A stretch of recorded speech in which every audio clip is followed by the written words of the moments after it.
The alarm screamed through the corridors of the mining station on Kepler 442b. Commander Taemin Park ran through the metal hallways, his boots clanging against the floor. Red emergency lights flashed everywhere, making shadows dance on the walls. "Sora, what's the status?" he shouted into his comm device. Chief Engineer Sora Kim's voice crackled back through the static. "The evacuation ships are almost loaded, Commander. But those alien vessels, they're nothing like we've ever seen." Taemin reached the command center and looked at the main screen. His heart sank. Massive alien warships hung in space above, their planet like dark clouds. Each one was 10 times bigger than humanity's largest battleship. They had strange curves and spikes, and they glowed with a sickly green light. "How many people are still on the surface?" Taemin asked. Communications Officer Woo Jin Lee looked up from his station. His young face was pale with fear. "About 3,000, sir. The transport ships can't move any faster." On the screen, one of the alien ships fired a beam of green energy. It hit the northern mining complex and the entire facility simply vanished. Not destroyed, not blown up, just gone, as if it had never existed. "My God," whispered Sora, who had just entered the command center. "What kind of weapon is that?" Taemin gritted his teeth. "I don't know, but we need to get everyone out of here, now." The aliens called themselves the Vorthak Empire. They had appeared at the edge of human space 3 months ago. At first, they seemed willing to talk. Human diplomats tried to negotiate, to find a peaceful solution. But the Vorthak had only one message: humans were weak, and weak species had no right to exist among the stars. The war that followed was not really a war at all. It was a slaughter. Human weapons could barely scratch the Vorthak ships.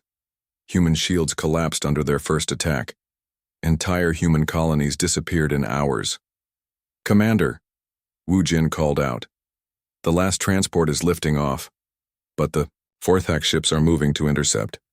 Taemin watched as 3 human transport ships packed with civilians tried to escape into space. They were slow and clumsy compared to the sleek Vorthak vessels that chased them. "Order all military ships to protect the transports," Taemin commanded. "Every single one." Sora looked at him sadly. "Sir, we only have 12 ships left. They have over 100. "I don't care. We protect our people." The human warships, small and fragile compared to their enemies, rushed toward the Vorthak fleet. They fired everything they had: missiles, lasers, plasma cannons. Some shots hit their targets, but the Vorthak ships just absorbed the damage like it was nothing. The alien vessels responded with those terrible green beams. One by one, the human ships vanished. Captain Huan disappeared with his cruiser. Major Yunhee's destroyer simply winked out of existence. In 10 minutes, only 3 human ships remained. "Commander," Sora said quietly, "we have to go. There's nothing more we can do here." Taemin stared at the screen. The transport ships had made it to the edge of the system, but more Vorthak vessels were arriving every minute.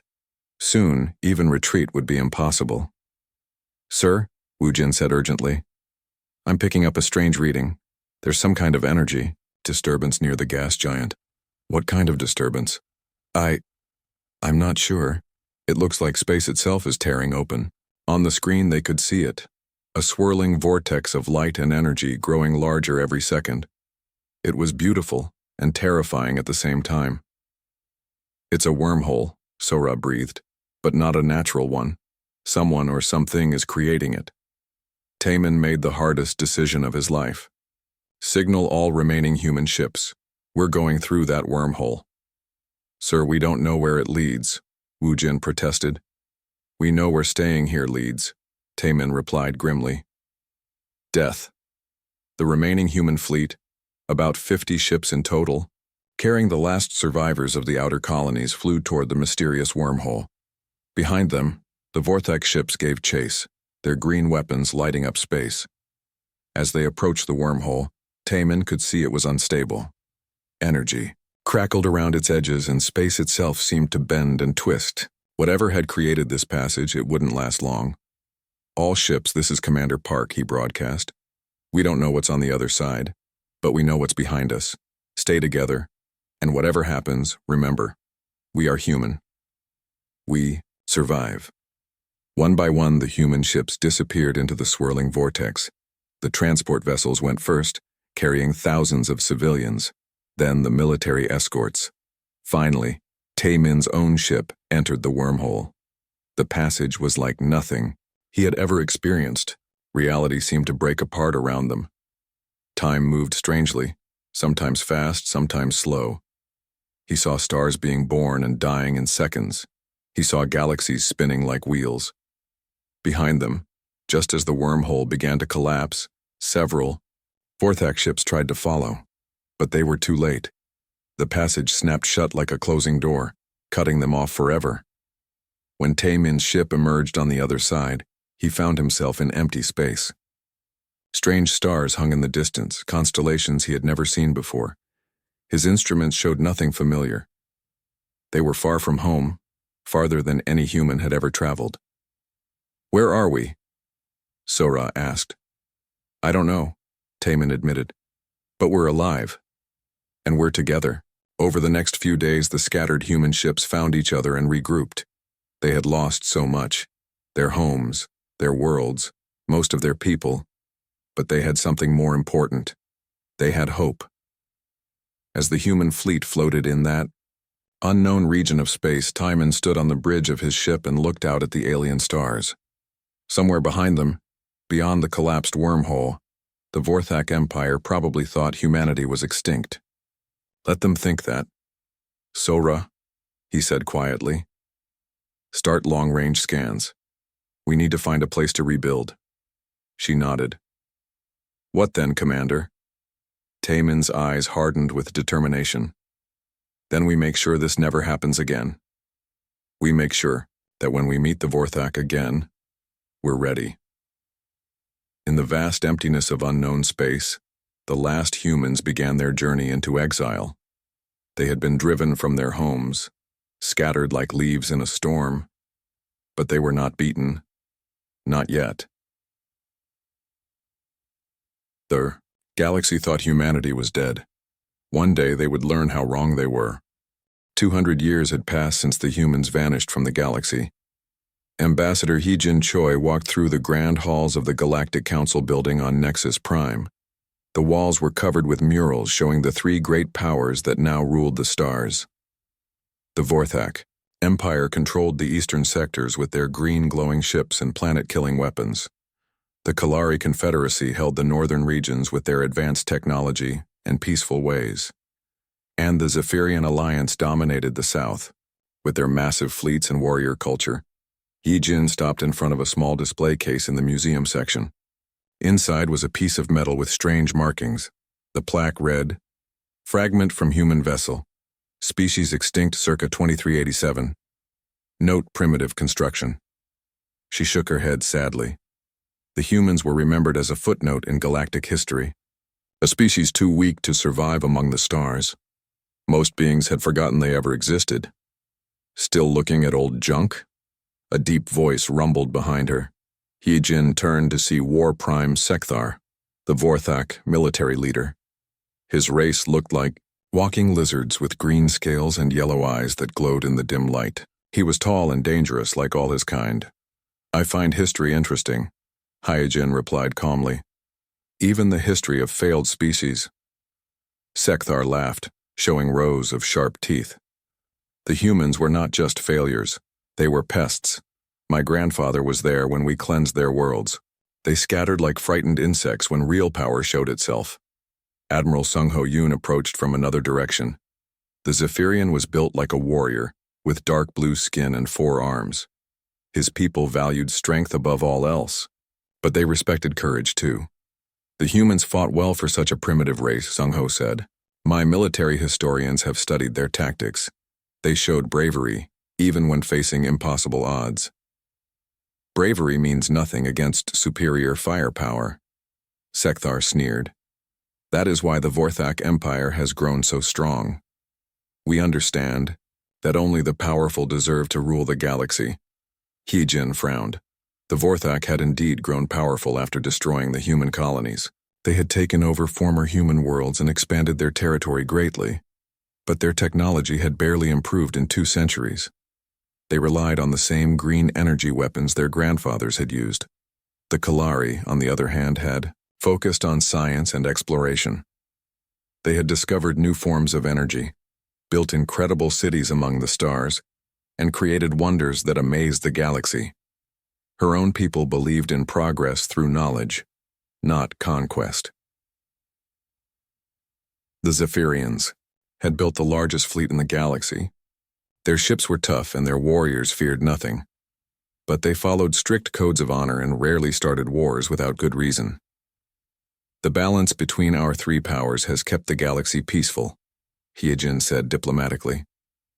Perhaps that is more important than any single species' fate.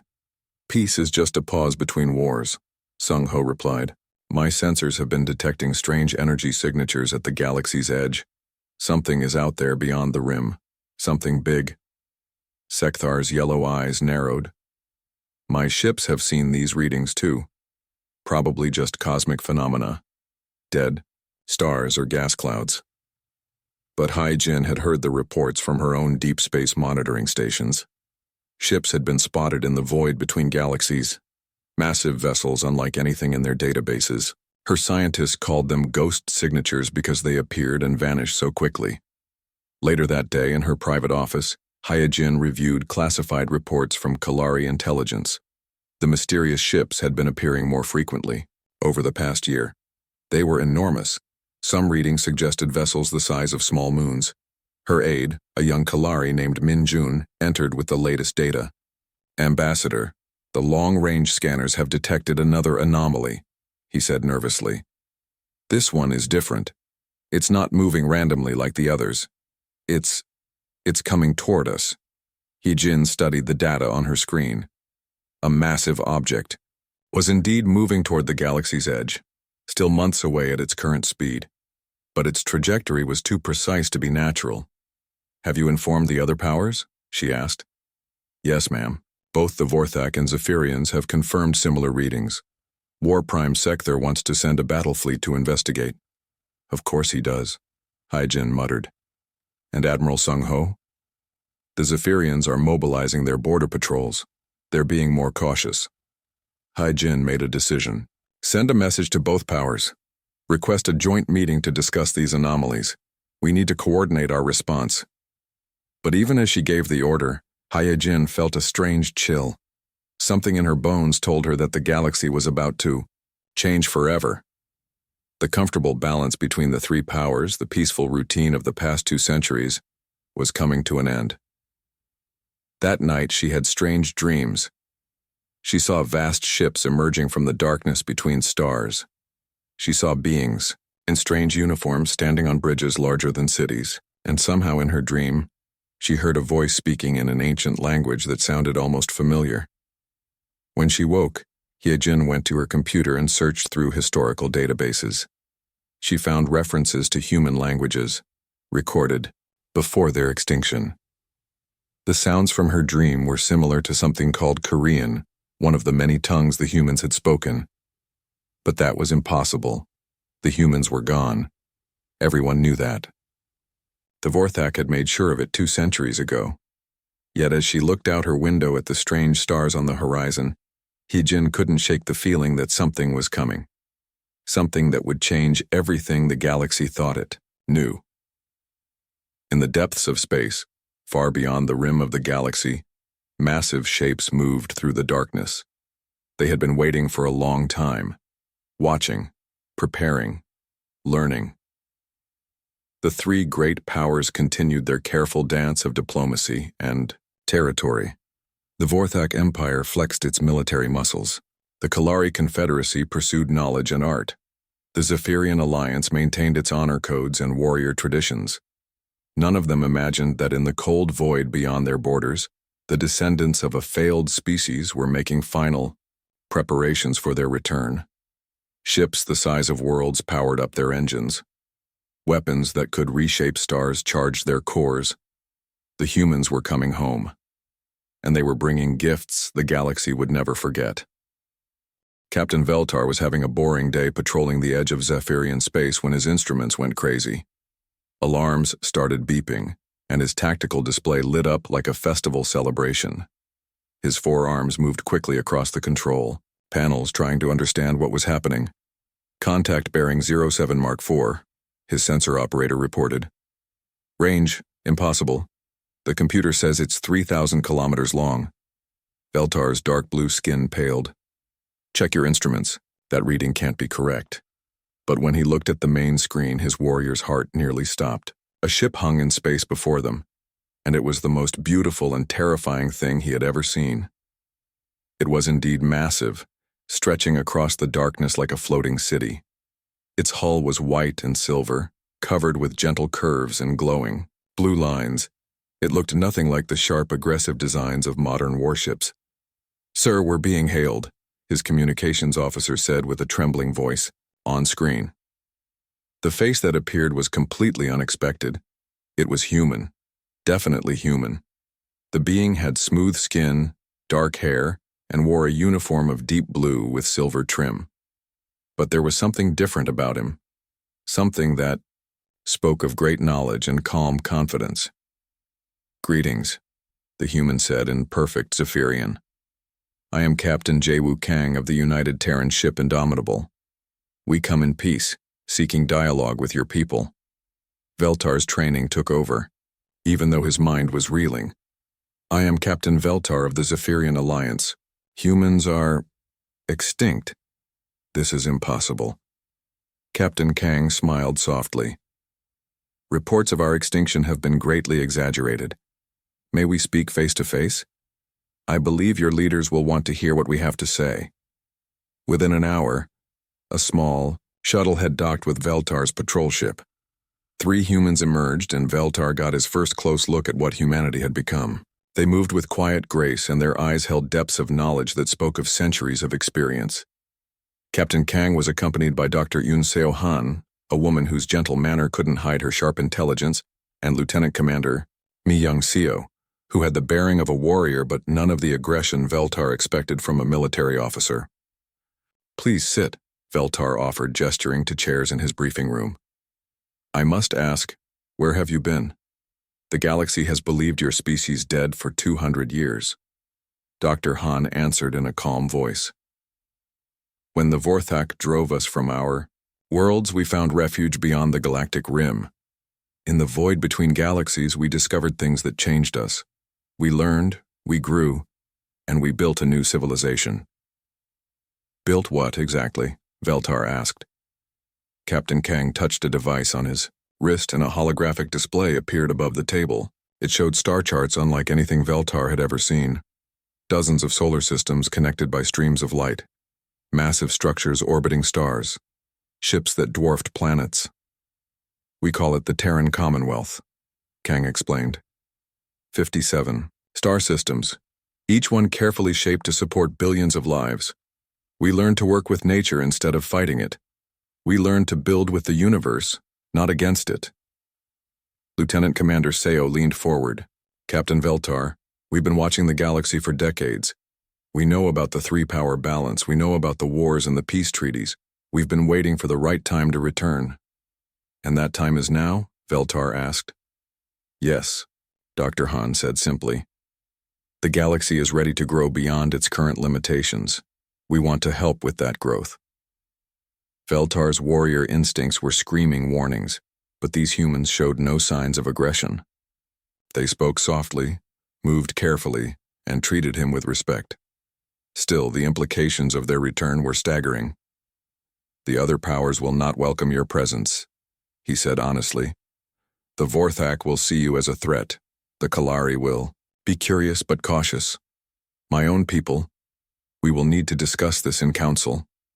Captain Kang nodded. "We understand. That's why we approached you first. The Zephyrian Alliance has always valued honor and courage.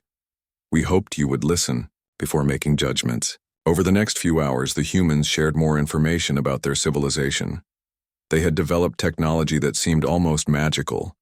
They could manipulate matter at the atomic level, create energy from empty space, and build structures that lasted for millennia. But what impressed Veltar most was their wisdom. They spoke of learning from their exile, of growing beyond the anger and fear that had once driven them. They had become something new, still human, but evolved in ways that went beyond mere technology. We made mistakes in the past, Dr. Han admitted. We were young as a species, too quick to fight, too slow to understand. Our exile taught us patience. It taught us that true strength comes from knowledge, not weapons. Yet your ship suggests you have weapons, Veltar observed. Great ones. Lieutenant Commander Seo's expression grew serious.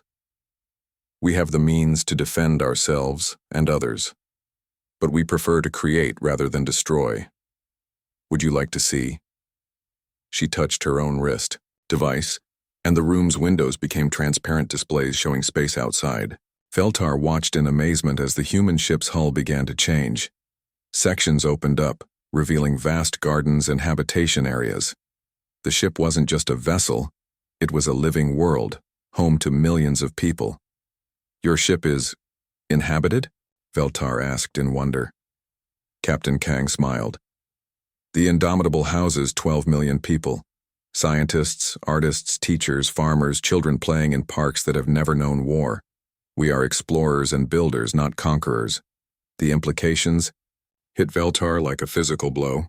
If this single ship held 12 million humans, and if the humans had dozens or hundreds of such vessels, then they had returned with a population that rivaled the major powers of the galaxy. How many of you are there? He asked quietly. Dr. Han's eyes were kind but firm. Enough, Captain. Enough to defend ourselves. Enough to help those who want our assistance. Enough to ensure that what happened to us 2 centuries ago never happens to anyone again. As the meeting concluded, Veltar felt the weight of history on his shoulders. He was the first non-human in 2 centuries to make contact with humanity. His report would change everything. The humans departed peacefully, leaving him with a small communication device. When your leaders are ready to talk, Captain Kang said, use this. We'll be waiting. After the human shuttle returned to their massive ship, Veltar watched the Indomitable glide away into deep space. It moved without visible engines, silent as a ghost. As it disappeared from view, his sensors detected something that made his blood run cold. More ships were coming. Dozens of them, each as large as the Indomitable. The humans weren't just returning. They were coming home in force. Veltar opened a priority channel to Alliance High Command. This is Captain Veltar to Fleet Admiral Command. Priority Alpha message. The humans have returned. And they're not the species we remember. Across the galaxy, the news spread like wildfire. In Vorthak space, War Prime Sekthar began mobilizing his fleets. In Kalari territory, Ambassador Hyejin felt her dreams becoming reality.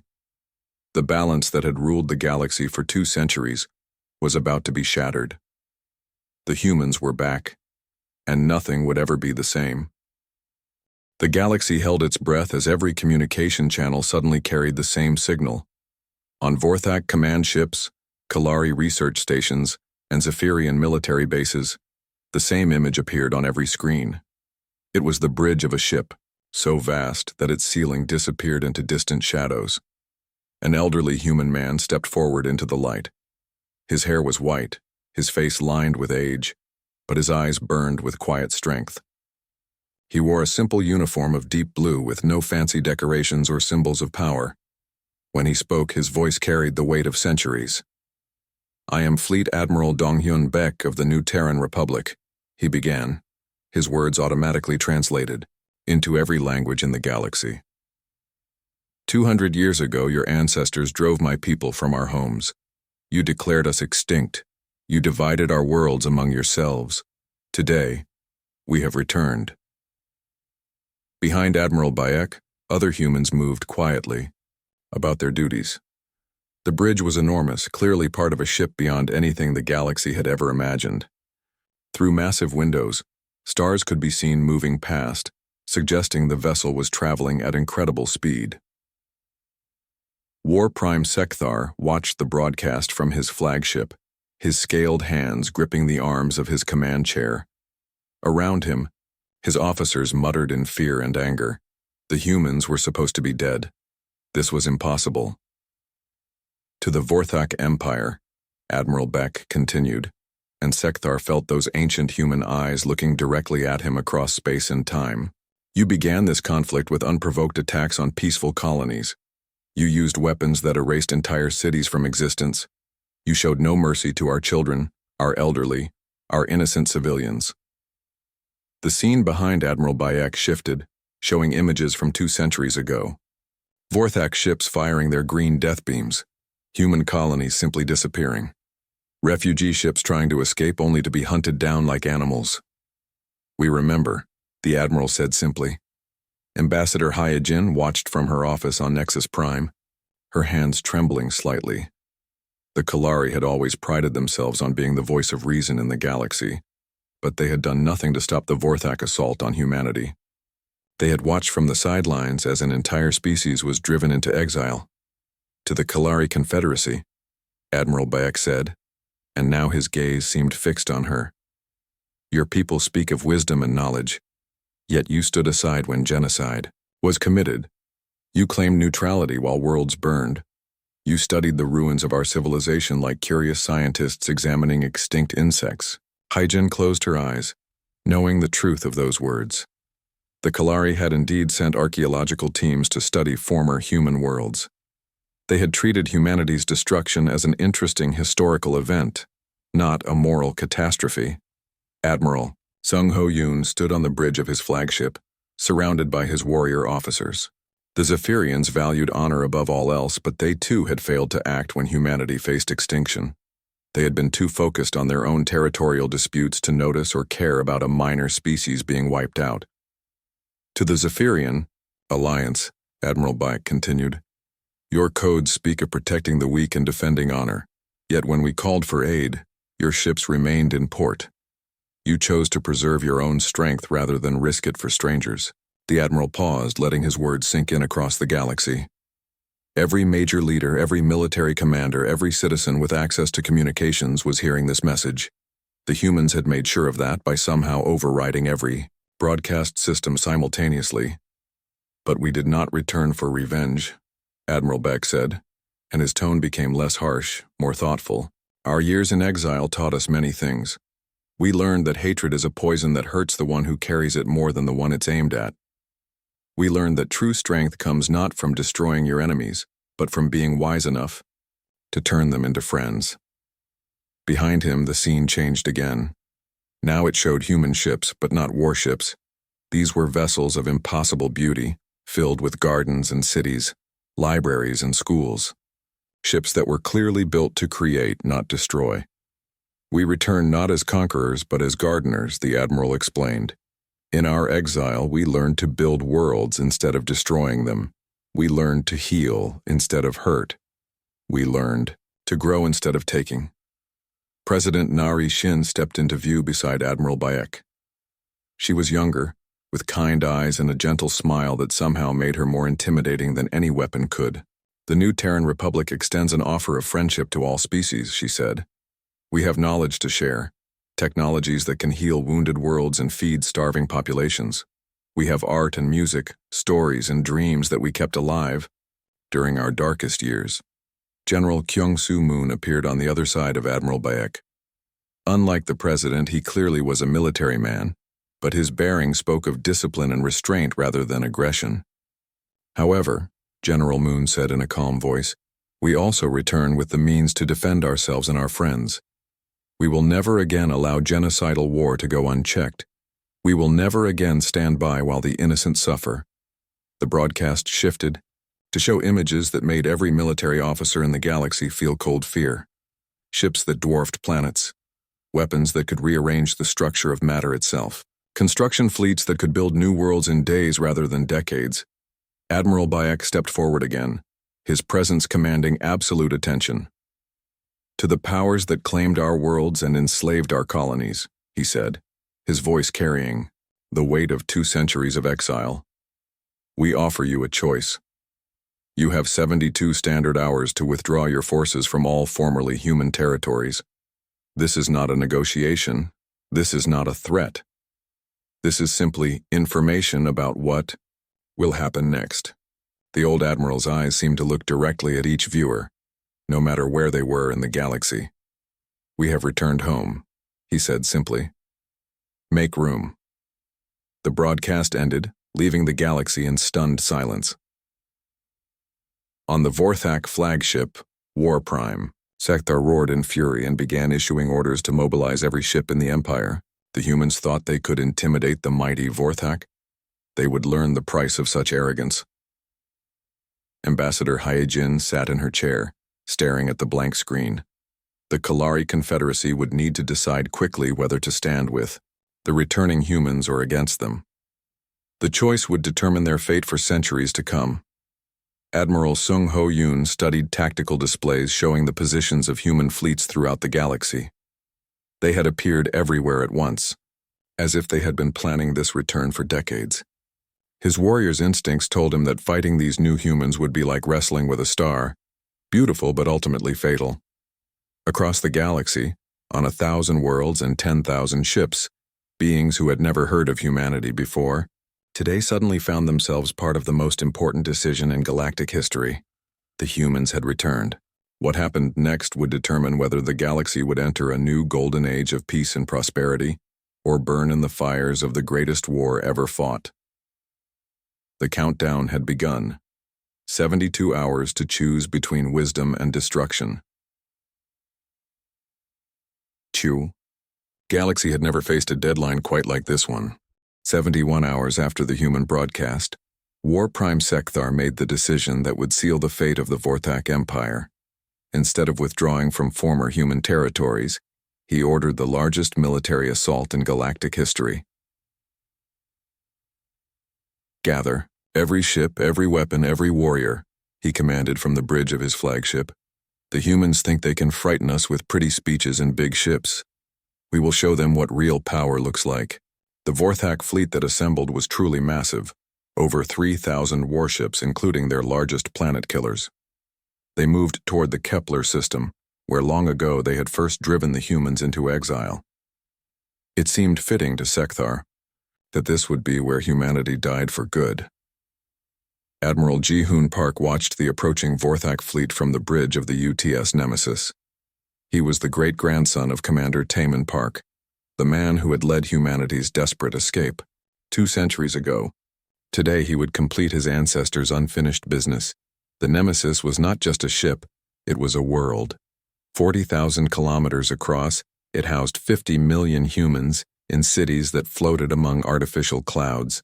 Forests grew on its inner surfaces and oceans rolled beneath skies that could show any view the inhabitants desired. "Captain Yujin." "Oh, are our guests comfortable?" Admiral Park asked. Captain O smiled. "Yes, sir. The Kalari and Zephyrian observers are quite impressed. With our accommodations, indeed they were." Ambassador Hyejin Choi stood in the observation lounge, staring out at the impossibly vast interior of the human worldship. Admiral Sung Ho Yoon was beside her, his forearms crossed as he studied the human civilians going about their daily lives far below. "This is not a warship," Hyejin said in wonder. "This is a living civilization." Dr. Shung Ho Lim, the human scientist assigned as their guide, nodded. "The Nemesis is home to artists, teachers, children, and farmers. We build our military vessels to sustain life, not just to take it." Through the transparent walls, they could see the Vorthak fleet approaching. 3,000 ships against one. In the old days, before humanity's exile, this would have been a massacre. The humans would have died bravely but helplessly. But these were not the old days. "Admiral," Captain O reported, "the Vorthak fleet is in weapons range. War Prime Sekthar is demanding our immediate surrender." Admiral Park stood calmly in the center of his bridge. Around him, human officers worked at their stations with quiet efficiency. There was no panic, no shouting, no desperate last-minute preparations. Just the steady competence of people who knew exactly what they were doing. "Open a channel to Sekthar," Admiral Park ordered.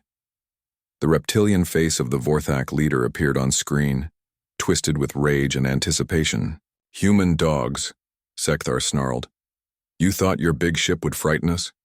We have 3,000 vessels, you have one. Surrender now, and we might let some of you live as slaves. Admiral Park's expression was sad rather than angry. War Prime. Sekthar, you have one final chance to withdraw. My ship carries 50 million civilians, including children.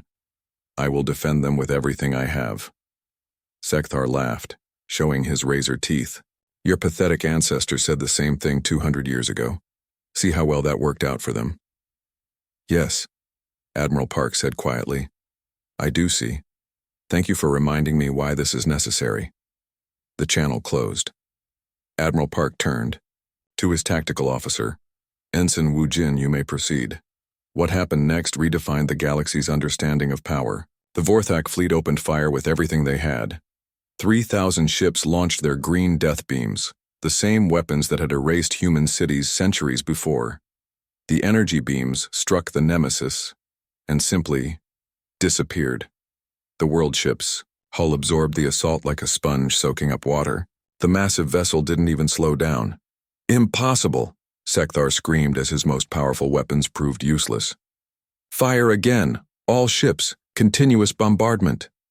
For 10 minutes, the Vorthak fleet poured every bit of firepower it possessed into the human world ship. The green beams that had once terrorized the galaxy now seemed like flashlights shining on a mirror. The Nemesis absorbed it all, converting the hostile energy into power for its own systems. Ambassador Hyojin watched in awe as the human ship's gardens grew brighter under the energy feeding them.